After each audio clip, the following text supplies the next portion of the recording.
have a theory. If I was to ask 100 of today's children's book authors and illustrators to name a book that had a profound impact on them, I bet an unusually large number of those authors and illustrators would mention the work of E.B. White. Specifically, they would probably mention Charlotte's Web.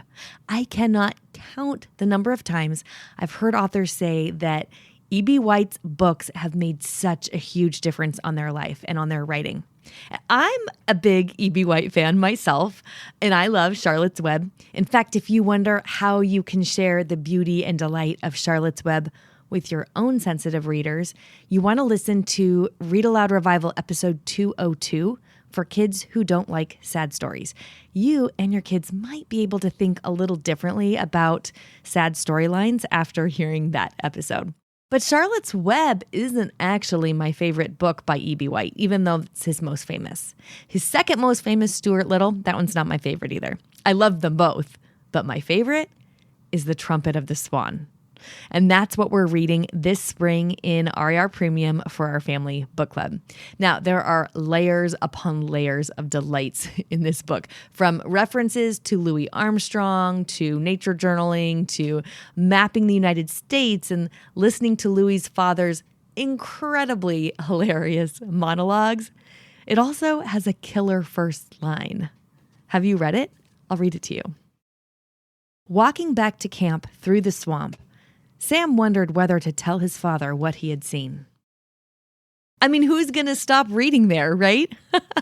Of course, in RAR Premium, I'm teaching a Writers on Writing workshop this spring for young writers, all about first lines. What makes good first lines, what makes us know we've got to keep reading, and then how you can use first lines from the books that are on your shelves for my absolutely favorite creative writing prompt. My favorite one that I use all the time. So we're going to dig into it in our Writers on Writing this spring. So join us in Premium for that. We are going all in on E.B. White this season. So in honor of that, I thought I'd share an old episode from the podcast, a best of Read-Aloud Revival, if you will. This is an interview with Melissa Sweet from way back in 2017. If you're new around here, you might not have heard this one. Melissa Sweet is easily one of the best illustrators working in children's publishing today. Her award-winning work is collage work. It is beautiful. We have so many of Melissa's books on our book list, and I think her work just keeps getting better and better. In this episode, 5 years ago now, she came to talk to me about writing her children's biography of E.B. White, which was called Some Writer.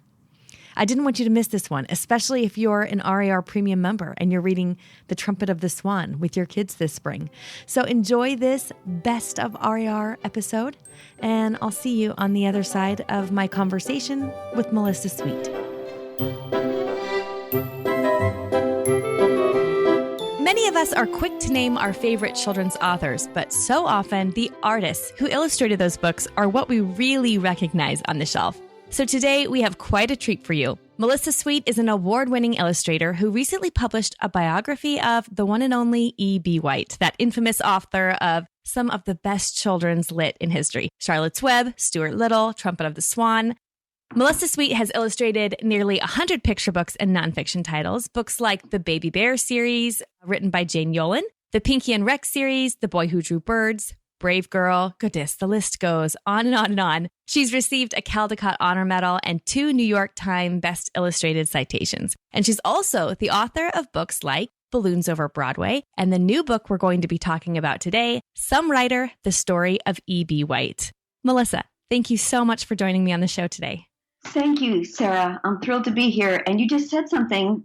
You said the one and only E.B. White, and that would have been a great title for the book, wouldn't it? Yes, but Some Writer was so clever. I mean, it's just such a clever. Was good, but that would have been a good subtitle even. So I'm happy to hear that. Thanks. Well, I was just, I found out about your book because I was just cruising around looking at kids' books like I do on the internet. And when I saw that you were coming out with a new book by E.B. White, I knew I had to get in touch with you. And it's brand new. Just came out last week when we're airing this on October 11th. It just came out on the 4th, right? Correct. So before we launch into talking about E.B. White and the book and how you make your books, do you want to tell us just a little bit more about you and how you work and your dog? Oh, sure. Yeah, sure. I have been illustrating for a very long time, and somewhere in the middle of my career, I started doing more collage and assemblage work. Always the books are very different, but I was beginning to get more than picture books, nonfiction books, or historical fiction, and those seemed to call for something else. So for a number of years now, I've been doing wonderfully fun and intricate type of collage work. And I live in Portland, Maine. We just moved to Portland, and I have two really great dogs. One's a rescue from the Hurricane Katrina down in Louisiana. Oh, I didn't know she's that. So sweet. Yeah, she's a very sweet thing. And then we just got a great new dog named Ruby, so when I'm not in the studio, we're getting exercise. Yeah, I bet you are. That's what my life looks like. You're right. That's so great. So then tell me, because your books are this beautiful combination of drawing and painting, right? I was kind of like flipping through the ones that I have here, trying to figure out exactly all the different mediums that you use. And then, of course, this gorgeous collage work that you do. So tell me a little bit about the different art forms you use when you make a book. The collage work started off using found objects, bottle caps and little bits of wood and shells and anything that seemed pertinent to the story. So it's safe to say it really went full tilt when I did The Boy Who Drew Birds about John James Audubon. Mm-hmm. Part of it happened with the research because that was the first time I traveled to see someplace in conjunction with getting ready to illustrate a book. And Father had a house in Mill Grove, Pennsylvania that became a tourist, it's open to the public, I should say. So I went there to see his studio, bedroom, the gigantic prints of his watercolors that are there, and just the accoutrements of his life. That is, to my mind, hard to translate in 2 dimensions. So I thought, wow, when I'm going to recreate what I think the desk of his studio might look like. So I had desiccated animals and bits of bones and shells and leaves and sticks and anything I thought, little bits of drawing, just like my studio. And it seemed to bring him to life for readers in a way that was really satisfying, that you felt what it might have felt like to be him.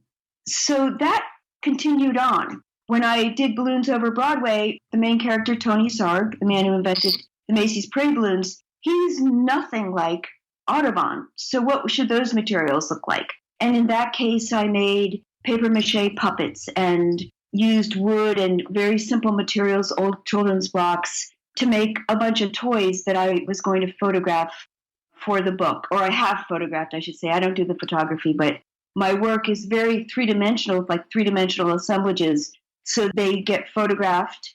In conjunction with the three-dimensional pieces, there's flat pieces. So I'll do a painting for a spread, for 2 dimensions, and that becomes merged with the three-dimensional pieces in the book. And we have some very talented people in the production department who make it feel seamless, because it could look very chopped up, mm-hmm. but it looks like one person did it, and it has the same feeling, and not only in the textures and materials, but in the color and the way it's reproduced. Oh, it's so beautiful. I really feel like the pages jump out at you. Like you could spend a lot of time just looking at each page. And like you said, it looks seamless. It's just astounding how beautiful. Yeah. It kind of takes you by surprise. Every time you turn the page, you think, what am I? It's like a surprise.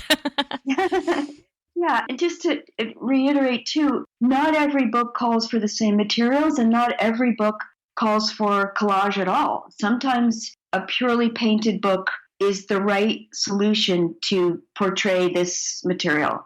So I spend quite a bit of time thinking about that and playing around with that before I settle in on how I'm going to begin.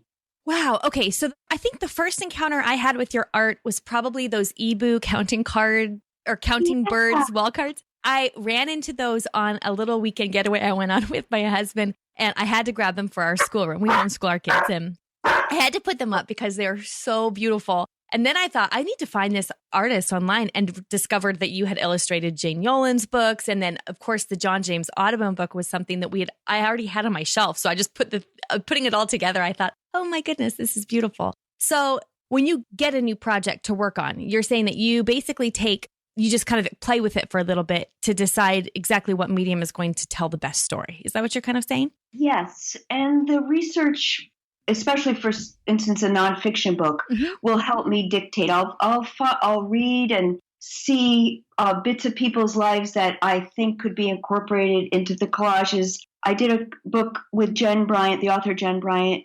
The title's A Splash of Red, yes. The story of Horace Pippin. So that was a very different book because he's an artist. The trick is not to become Horace Pippin, not to mimic his type of art, but to look for clues within the art. So what I found about his work, for instance, was there was a flattened perspective. And he used a lot of pattern, especially wood grain pattern. Also, there were tiny splashes of the color red. Those were my clues, and that's how the book began.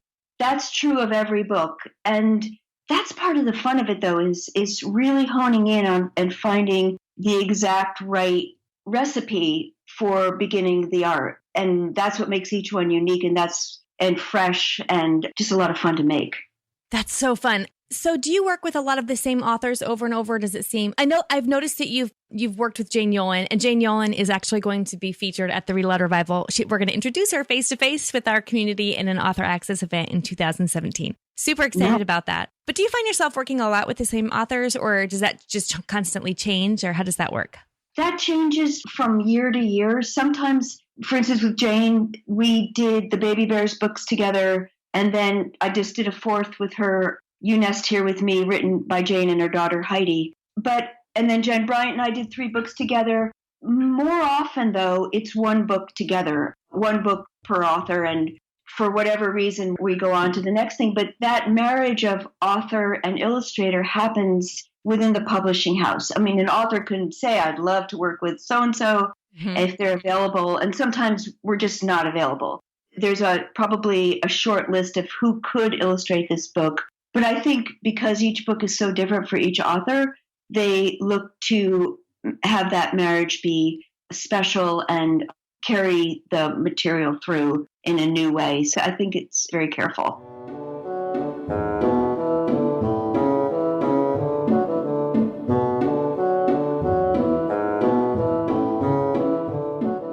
So I've read that even as a child, you loved art. And we have a lot of listeners to the podcast, young listeners in the families that listen to our podcast who are aspiring writers and illustrators. In fact, I have a aspiring children's book illustrator in my own home who's 12 years old and wants to grow up to write or illustrate children's books. I'm just curious to know about how your love for art as a child, how did that grow into what you're doing now as an adult? Maybe you could tell that story for our young listeners. Sure. Well, I grew up in New Jersey, where we were on our bicycles all day and played kick the can at night. We had a big crowd of kids in our neighborhood.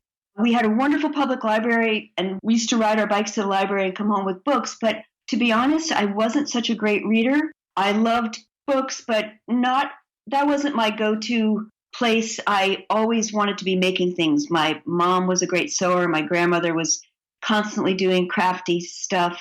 My father did carpentry, so having tools and glue and construction paper was all around me. And also I had a lot of kits, and I'm sure these kits, it's almost like the pieces that I do for Ibu are an extension of my childhood, the matching games and all those the wonderful puzzles and gorgeous pieces she'd come out of Ibu were a little bit like when I was a kid and I played with Spirograph and Etch-a-Sketch and paint by numbers. So those toys are really design tools, and they taught me a tremendous amount. They occupied my unending energy that I had as a kid. So I think it was... that you probably still wish you had, right? If you're anything like me. Sometimes. Exactly. I think that they were very satisfying. It's very satisfying to play with a Spirograph. So I had a lot of fun doing that.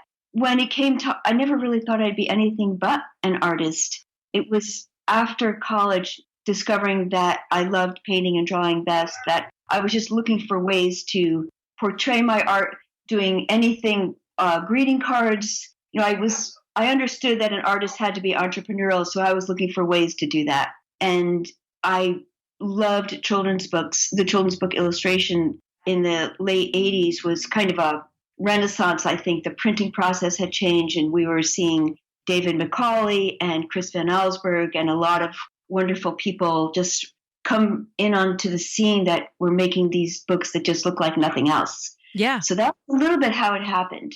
David Macaulay has a special place in my heart. We just chatted with him at Read-Aloud Revival in membership, introduced him to the kids. He did an author access event for us last weekend, and he showed us how he did his sketches and how he drew the woolly mammoth on screen live, and then sent me the sketches in the mail. It was like, I went and checked my mailbox, and I think I could not wipe the smile off. My husband is building a frame for it. That's how excited I was.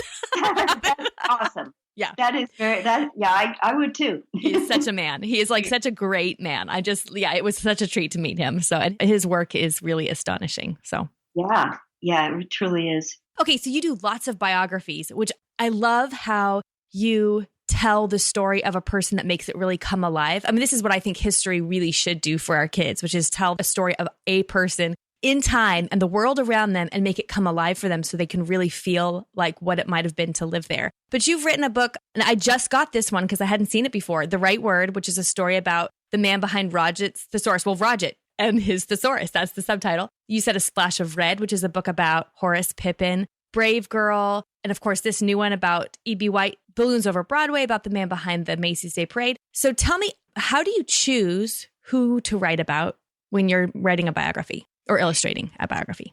Almost all of those books that you just listed came to me from other authors. And I'm guessing it came from my work in The Boy Who Drew Birds. Yes. Okay. So publishers found me, and working with Jen Bryant we did a book, A River of Words, the story of William Carlos Williams, the poet. That was a very interesting project and probably a defining moment. There were big shoes to fill. Mm-hmm. And so you look at these people and wonder, how can you portray them with to reflect the magnitude of what they've done with their life. And with William Carlos Williams, and not unlike E.B. White, it's a little bit intimidating to find the right formula of how to illustrate their work. So one thing that happened around that time was I was participating in my public library. There was an event around making altered books. So I had this big box of books in my studio that was slated for the landfill. Once a library has a big book sale, the books just don't sell for the third time. A lot of them get thrown away, but we were looking to give these books to artists and have them come up with all different ways of, repurposing or what's the word? Upcycling? Upcycling, thank you. Upcycling. Yeah.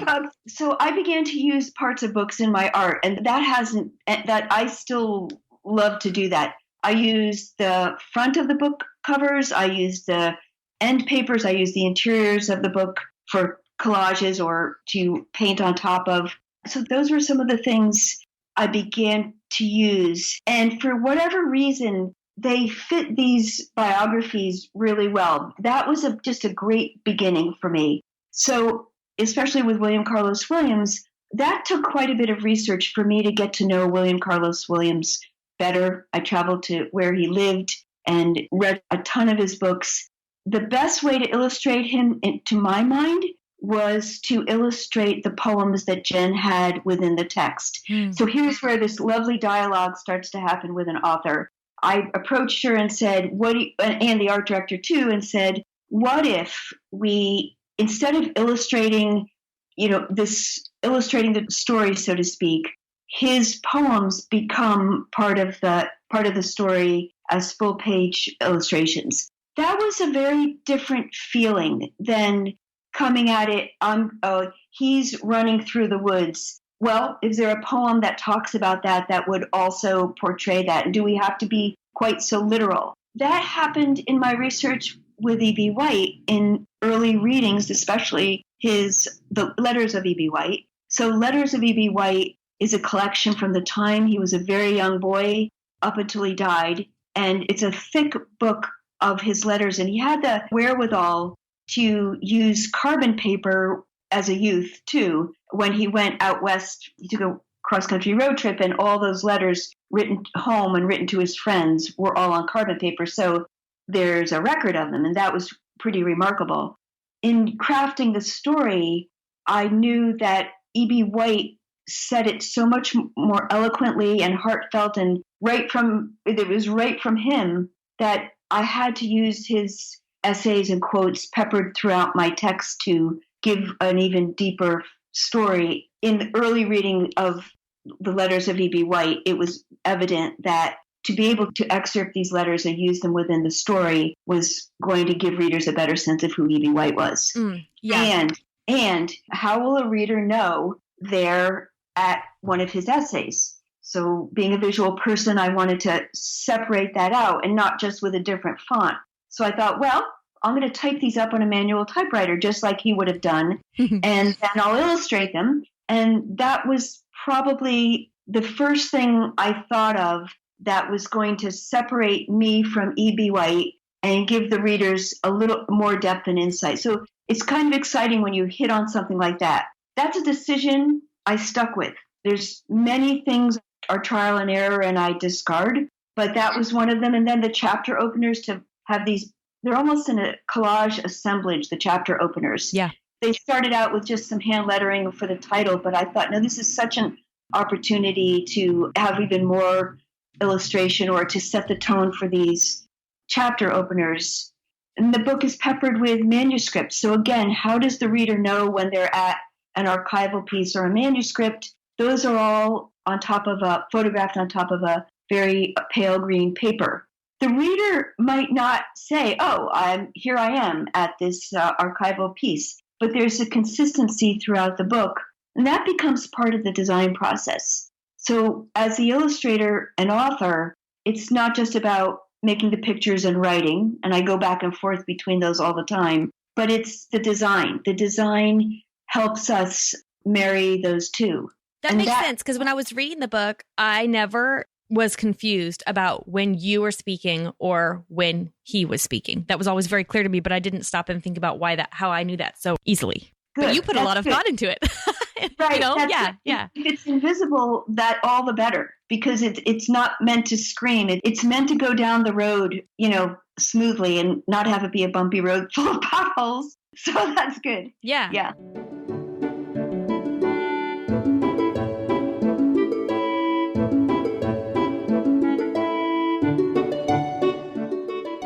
Okay, so tell me, what was it like to research this book? Because you wrote and illustrated this book. So I'm sure, first of all, tell me how long it took you to research, and then tell me maybe a little bit about what that was like. Yeah, this book took me about 3 years, maybe more, from the inception to finished art. And the minute I had the idea, and it was just sort of a random idea, I was looking for my next book, and I thought, I was wanting to, again, continue to explore how you portray someone's life in the two dimensions of a book is actually 3 dimensions, but on the 2-dimensional page. And I thought, wow, if I could do anybody, who would I do? And E.B. White popped in my head, and I was gone, hook, line, and sinker, with questions popping up right away. How did he get to that first line of Charlotte's Web? Was he a good reader as a kid? What kind of kid was he? And of course, what were the names of all of his dogs and all those tiny details that were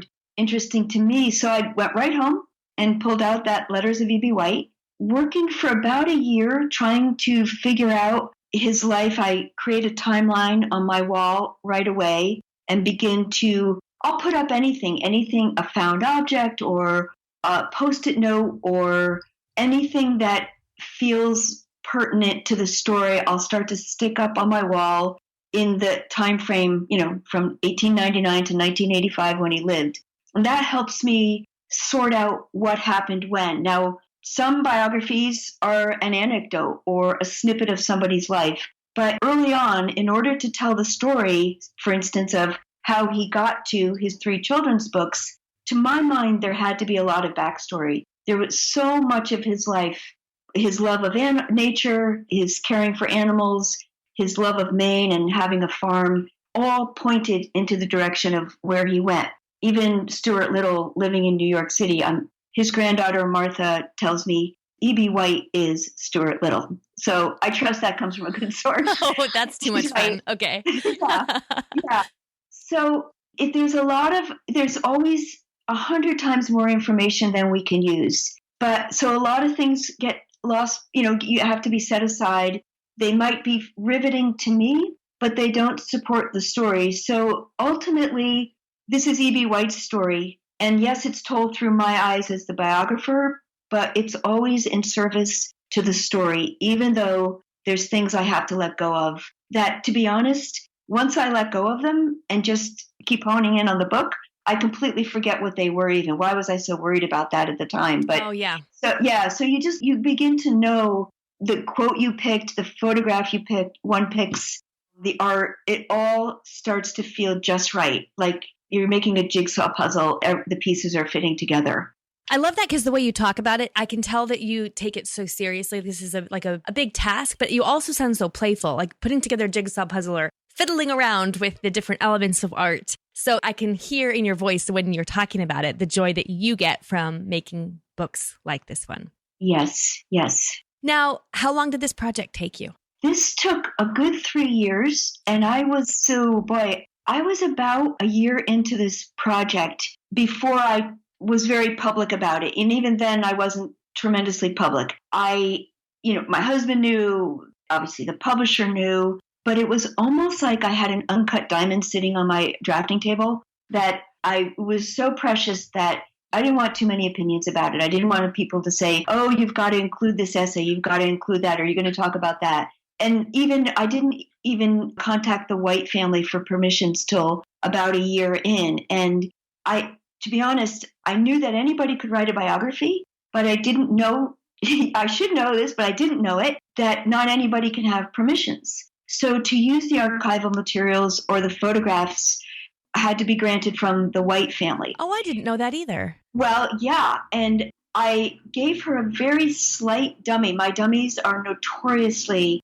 cryptic, and because I don't even know what I'm going to be doing. I just have an idea, but I have to make a dummy for the publisher. So I have to know where the words are going to go, but I certainly don't know what the art is going to look like. Let me interrupt you just for a second. You have to send a dummy to your publisher before you sell the book, before they get behind you. Is that what you're saying? Well, not exactly. Okay. They bought this on the idea alone. Okay. But at a certain point, they say, we're talking about, for instance, things like how many pages is it going to be? So we say, okay, let's start with 80 pages and see how that feels. And so at that point, I'll make a dummy. Got it. And yes, and I'll begin to place the words or, the front matter, for instance, the title page and copyright, and the back matter. We know we're going to have sources. So it's very rough, but it gives us a sense. I see. I had one of those when Martha White said, let's get together and in my studio and we'll talk further. And I knew Martha slightly because we live in the same town and our paths have crossed, and she's been nothing but kind and supportive of my books, and her children had my books. So she knew of my work and she knew of my biographies. And the White family was just unbelievably generous. They granted me permissions. She said, sure, I will. And I promised to do a very good job. But then the wonderful things started happening. Martha said, oh, I've got a scrapbook I think you should come see. And I said, yes, I would love to see that. She stopped by my studio with some home movies. This was it's mesmerizing, the privilege it is to be able to have this kind of resource and to know that I can do anything, absolutely anything, to portray this author, this beloved author. I have everything at my fingertips. So it was, that's how that happened. And once I had access to those materials, I went to Cornell University and looked at all the archival materials, the photographs, his papers and manuscripts. And that, again, it's hard to describe the privilege it is, and that I get to do this for my work. It personally was not just an education, but a way of looking at the world that I didn't have before. To have the time and resources to delve into E.B. White and his writing, I hardly think I would have done it without this book in mind. But yeah, so I grew as an artist and author from the chance to do this book. That's amazing.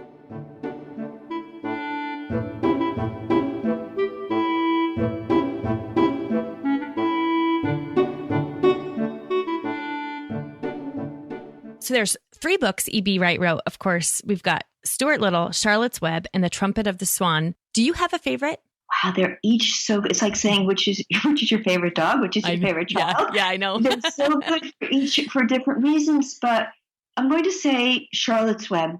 Okay. Because it has a universal theme and it's pitch perfect. That every word in that book feels to me like, I don't know if you have snow where you live, but when you're walking along and you have the first snow of winter and the snowflakes start to fall and they land quietly and perfectly. And that's what that book feels like to me. It's like snow on a path, and the first snow on a path in the winter. It's just, yeah, I mean, I wondered, I wished he were alive for me to ask, how did it feel to him when it was done? Did he know what a masterpiece it was? He must have had some sense that he had gotten it right or gotten it, pitch perfect, I think.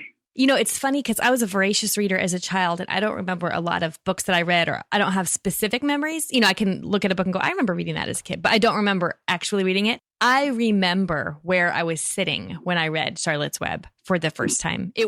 I remember thinking I have just encountered something different than other things that I've encountered before. As an adult, I think Trumpet of the Swan is my favorite. And I don't know, I was trying to think of why is that? I think his characterizations in that book, like the father Swan, it makes me laugh out loud every time I think of Louis's father just starting to talk. Yes. His characters are so they are in all of his books, but Trumpet of the Swan holds a special place in my heart. When I read it to my kids a few years ago, it must have been about 5 years ago, we actually went and saw trumpeter swans that were living in a nature reserve near us. And it just took the book to a whole new level. Yeah. That is really fantastic. Yeah, Trumpet of the Swan, to my mind, it represents that journey he took from his home in Mount Vernon, New York to Seattle after he left college, because he went to Billings, Montana. He took a little side trip up to Canada. And I'm not sure if that's the trip he saw trumpeter swans, because I'm sure they were there. The impetus for the story was from a New York Times article on trumpeter swans. But I love that too. It definitely feels like a journey into another place for Sam Beaver, the main character. It's pretty special. Well, yeah. I live in the Northwest. I live in Spokane, Washington, which is eastern, several hours east of Seattle. But that's where we saw the trumpeter swan. So I wonder if it was when he was up here. Maybe that's the real reason why when I read that story, it feels like home to me. That could make a lot of sense, actually. Yes. Okay. And did you cry? Did you cry when you read Charlotte's Web? I mean, what was that like for you when Charlotte died? I remember as a child feeling like this overwhelming sense of no, and weeping at the same time knowing it was just right. Like that all was right with the world. Things are exactly how they're supposed to be. So it was like this incredible sense of grief because you love her so much. And also at the same time, realizing there was something bigger going on that I wouldn't have been able to describe to you as a child, but I could definitely feel inside my bones. That's a beautiful thing you just said. That's really true.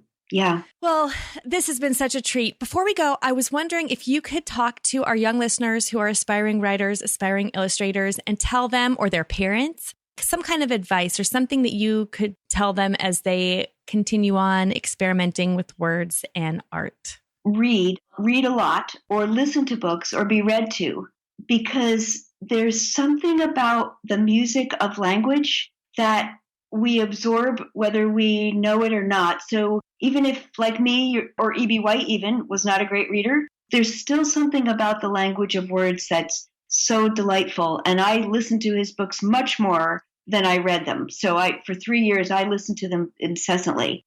So I would say that.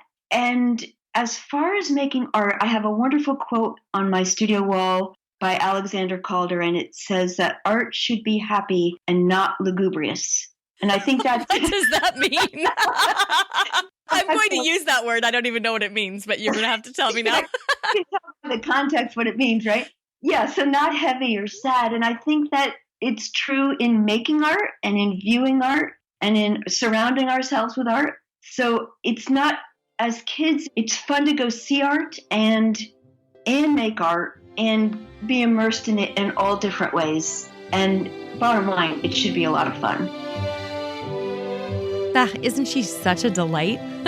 Her love of E.B. White's work comes through on every page of her book, Some Writer. Now, in RAR Premium, We're reading E.B. White's The Trumpet of the Swan this spring, like I mentioned at the top of the show. I'm teaching a first lines writing workshop for young writers. This one's probably going to be best for ages 10 to 18, and it's going to give your kids some great creative writing prompts based on first lines that they find in books around your house, but it's also going to just teach them what makes a first line such a good first line. We're also, for another family book club, we're also reading a picture book biography by Barbara Herkert and Laura Castillo called A Boy, a Mouse, and a Spider. It is lovely. It teaches us more about E.B.'s childhood and life and his journey to becoming the author we know him as the author of Stuart Little and Charlotte's Web and Trumpet of the Swan. We're digging in deep, and your kids are going to learn so much and have really memorable and wonderful memories of these book clubs. So if you're not an RAR Premium member, head to rarpremium.com. You'll get your Trumpet of the Swan Family Book Club right away because we're doing that one now. And then you'll have access to the Writers on Writing workshop, all about first lines. And then on April 1st, we will drop the Family Book Club guide for A Boy, a Mouse, and a Spider, which is the picture book biography about E.B. White. And I want to tell you, our newly updated Family Book Club guides, the ones we kind of did a adjustment and update for 2023. And the feedback we're getting from members is really fabulous. There's something in every book club for ages 5 through 18. They can absolutely be used as your language arts curriculum. These family book clubs include the 3 pillars of a really good family book club, which are reading, relating, and remembering. A whole bunch of rabbit trails across the curriculum, copywork, poetry. Oh my goodness, their grammar. There's lots of good stuff in there. So if you want to raise kids who love to read and who have warm, fond memories of reading aloud, you don't want to miss our family book clubs. And your kids can actually use the reading time they have in their school day to fall more in love with books, not less. So that the grammar instruction and the copy work and the literature conversations make them want to read more. That's always our goal. So don't miss those. You can get your Family Book Club guides and join us at rarpremium.com. Okay, let's go hear from the kids, shall we? What are you kids reading and loving lately? Hi, my name is Ashley Bailey, and I am 10 years old. I live in Layton, Utah, and the book I recommend is the Stolen Luck series by Jacqueline Wiest. It is really fun. It is where a leprechaun steals her luck. So, bye. Hi, I'm William. I'm 8 and I live in the state of Nebraska. I like Paddington because it's about a little bear and he goes on a bunch of adventures. Hi, my name is Ayana Bailey. I am 5 years old. I live in Layton, Utah. The book I love is Clover's Luck by Casey Thorne. What's your name? Abby, Where are you from? Nebraska, How old are you? 5. What book do you want to recommend? A solvent like Jesus Why do you like it? because this purple fish gets hot and the crab helps him. Hi, my name's Henry and I'm 7 years old. I'm from Ontario and my favorite book is Don't Be Afraid, Little Pip by Carva Wilson. What's your name? Billy, How old are you? 4, Where Ontario, and what's your favorite book? So Goofy Night, Jagan, What's your name? Sorry, How old are you? 5, Where do you live?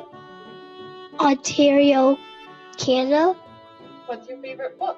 Buster's Trip to Victory Lane by David Earnhardt. Hi, my name is Bradley Bailey. I'm 8 years old. I live in Layton, Utah. The book I recommend is Edge of Extinction by Laura Martin. Why I like it is because there's a bunch of dinosaurs that came back by scientists using its DNA. And the dinosaurs they take over the entire Earth, except something called the compound is an underground fortress that dinosaurs can't go in. Bye.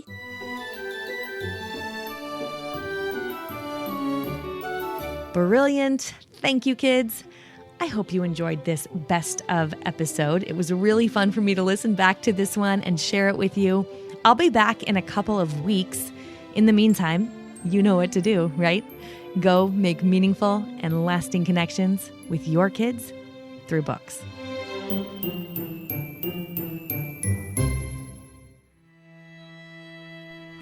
So many of us feel overwhelmed in our homeschool. There's a lot to do, and it feels like every child needs something a little different. The good news is you are the best person on the planet to help your kids learn and grow, and home is the best place to fall in love with books. I'm Sarah Mackenzie. I'm a homeschooling mother of 6, the author of Teaching from Rest and the Read-Aloud family, and I'm the host here on the Read-Aloud Revival podcast. This podcast has been downloaded over 8 million times. And I think it's because so many of us want the same things. We want our kids to be readers, to love reading. We want our homes to be warm and happy havens of learning and connection. We know that raising our kids is the most important work of our lives. That's kind of overwhelming, right? You are not alone. In Read-Aloud Revival Premium, we offer family book clubs, a vibrant community, and Circle with Sarah, coaching for you, the homeschooling mom, so you can teach from rest, homeschool with confidence, and raise kids who love to read. Our family book clubs are a game changer for your kids' relationship with books. We provide you with a family book club guide and an opportunity for your kids to meet the author or illustrator live on screen. So all you have to do is get the book, read it with your kids, and make those meaningful and lasting connections. They work for all ages, from your youngest kids to your teens. Every month, our community also gathers online for a Circle with Sarah to get ideas and encouragement around creating the homeschooling life you crave. They're the most effective way I know to teach from rest and build a homeschool life you love.